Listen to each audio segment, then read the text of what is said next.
अस्सलाम वालेकुम दोस्तों, तुसी देख रहे हो पाक पंजाब टीवी ते मैं तुहाडा मेजबान मोहम्मद शमाउन, कैमरामैन मोहम्मद अख्तर दे नाल मैं तुहाडा मेजबान मोहम्मद शमाउन। दोस्तों सब तो पहले साडे चैनल नूं सबसक्राइब करो, नाल बैल आइकॉन दा बटन दबाओ ताकि साडी हर आने वाली वीडियो तुहाडे तक पहुंच सके। दोस्तों अज मैं तुहाडे वास्ते एक बहुत अच्छी मझ दी वीडियो लैके हाजिर आया, उम्मीद है कि तुहानूं पसंद आवेगी। आओ कैमरामैन साहब जरा दिखाओ।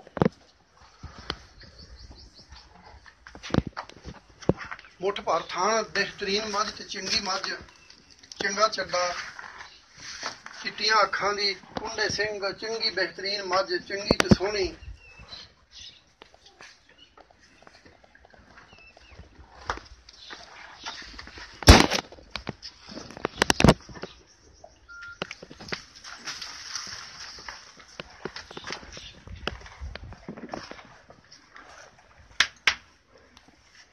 मझ हर पासों चंगी है, बेहतरीन है, चंगी है, सोहनी है।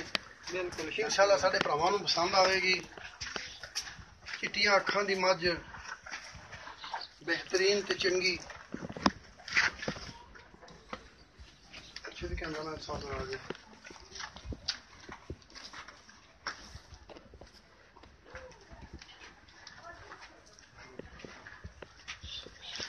ए दोस्तों इन्हां कट्टा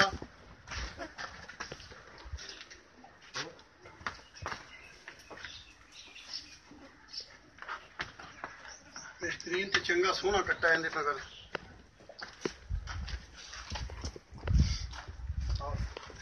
हुण दोस्तों बुलाने आपां इहदे मालक नूं। आओ भाई जान, अस्सलाम वालेकुम। की नाम है सर अपना? इजहार अली।